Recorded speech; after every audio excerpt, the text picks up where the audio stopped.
Hello guys, my name is Synthetic and welcome back to AOR, this time for the USA Grand Prix, and it's also the third part of my little series called Ups and Downs of a Championship.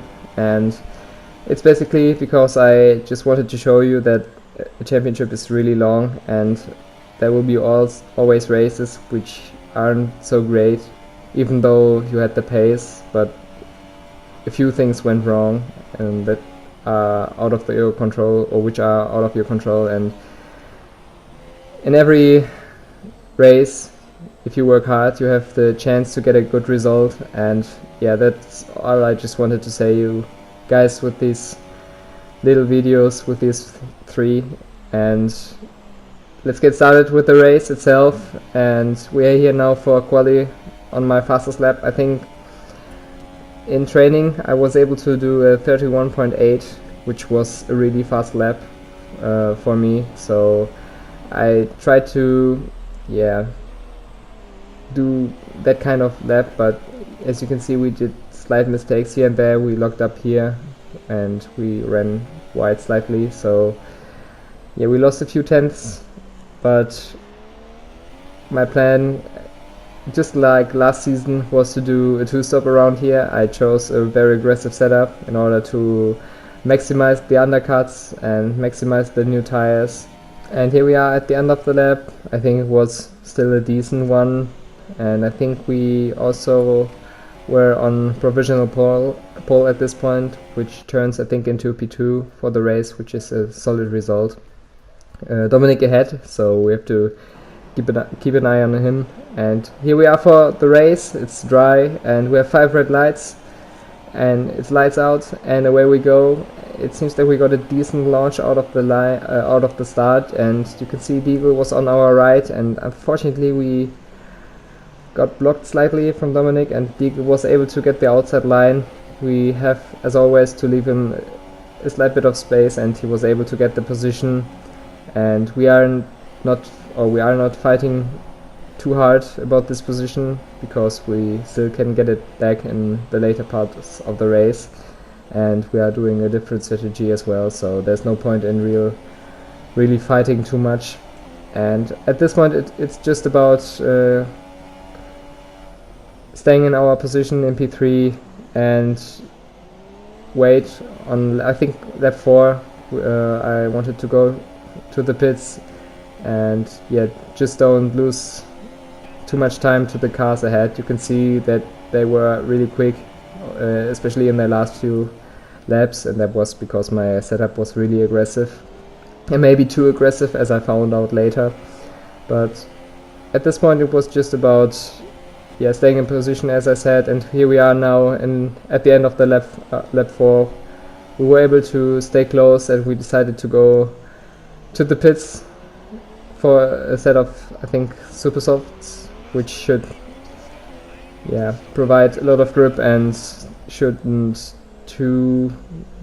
be too worn at the end of the stints as the ultra softs are. And here we are now. We set the fastest few laps, and we're able to get a lot of time on the leaders. I think we were probably 5 or 6 seconds ahead.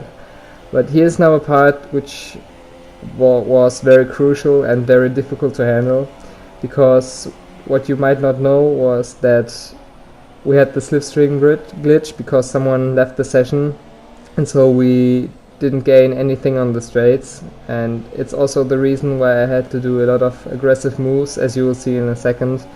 I started to dive bomb a few people, but I always left the space, and I also tried to avoid any kind of contact. As you can see, Flores also left the space to me, which was very kind from him. And on the straights, because we had quite a low downforce setup, we were able to get close. But here you can see we broke really late, and we dive up on the inside of Keen, which was a very aggressive move. And yeah, at the beginning I didn't plan to dive him, but he broke really early, and I probably misjudged due to my higher grip when I could brake. And here you can see we were able to get past fastly, because I think he had a bit of understeer, and we had a little bit of understeer as well in the corner after that. But at this point it was just about pushing as much as possible. You can see Curly was a few seconds up ahead, but in lap 11 we were able to close the gap. But you can see as well that we are gaining nothing at all on the straights, just probably a few hundreds, and we decided to go for the dive bomb. As always, leave him a slight bit of space on the outside, and unfortunately he was able to hang it around the outside, which was not ideal. It cost me a lot of time, and especially in this part I would be quite a bit quicker because my tires are in a better shape, and we aren't really able to get much closer, and we might think about a dive bomb into the next corner, but it's also not ideal.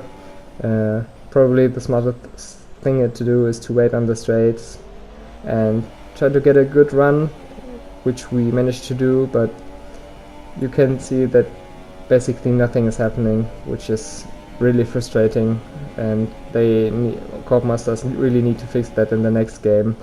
And we decided to go for the dive bomb again.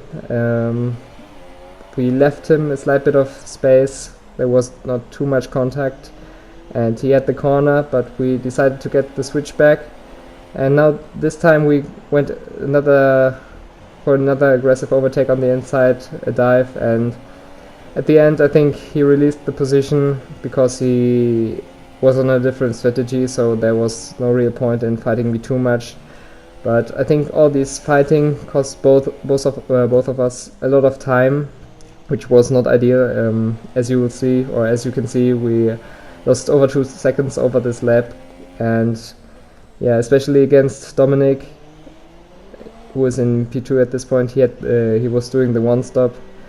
He gained quite a bit on me, so it might be very tricky to catch him, but I knew the pace was there, and now we have the best tires out of everyone in the grid. So we have to see how it goes, but first of all we have to see where we come out, and you can see there are 2 cars ahead. I think one of them being Curly and the other one Nardi, so it might be tricky to overtake them, but you can see that Curly is on the soft tires, so we might be quite a bit quicker compared to those, and you can see they were fighting a slight bit, so we were gaining a lot of time. And here you can see we just tried a look, and Nardi was really kind to us and left us the space and left us pass, and on the other side we left him the space in the left-hander, and we just moved around the outside and were able to get the position as well. So now we have Curly ahead, and this time I decided to not fight too much. I wanted a clean, fast overtake. I wanted to really show my potential and use my better tires, because now's the point to make the inroads on the cars ahead, and I knew especially at the end of the stint Dominic would have quite a bit of problems with his tires. And you can see we went again for the dive bomb on Curly, and we got a solid run out of the hairpin. Now it's a drag race between us two, and the DRS should help us also here, and you can see we were able to get the position up into P, I think 3 it was at this point, and we broke really late because we wanted to avoid any kind of dive bomb from Curly. And here you can see we were able to gain quite a bit of time on Falcon, and at this point I was quite surprised because I thought he wanted to defend, but his intention was to let us pass, which was very kind from him. So we were at this point in P2, and now we have to hunt down Dominic, who is 12 seconds up ahead, which might be very tricky, but especially our new tires should help us quite a bit. You can see in lap 24 we were able to close the gap by multiple seconds, and here you can see something really dangerous, which might be due to my really aggressive setup. I had a lot of oversteer, especially in the first sector, which was not ideal, but fortunately I was able to keep the car in a straight line, and the situation at this point was very tricky, because what I didn't know was that Dominic ahead had a 5-second stop and go penalty and further 3 seconds due to corner cutting, and we had 3 seconds due to corner cutting as well. So yeah, we had to get inside 5 seconds in order to win the race and win the championship as well, which might be very interesting to say the least. And here you can see the last lap, where we really had to push like crazy in order to get inside these 5 seconds.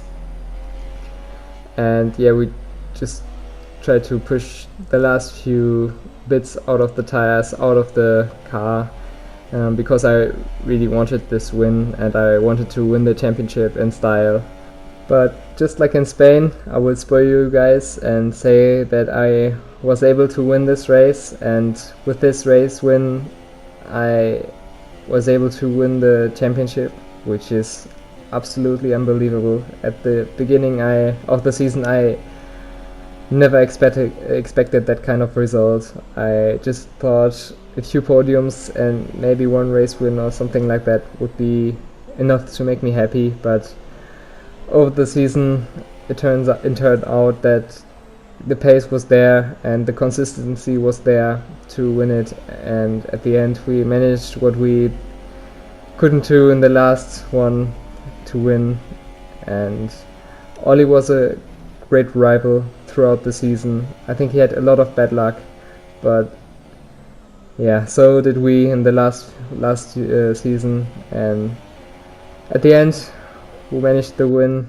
And as always, thank you for watching, and I hope you enjoyed the race, and I hope to see you in the next and last one as well. Goodbye.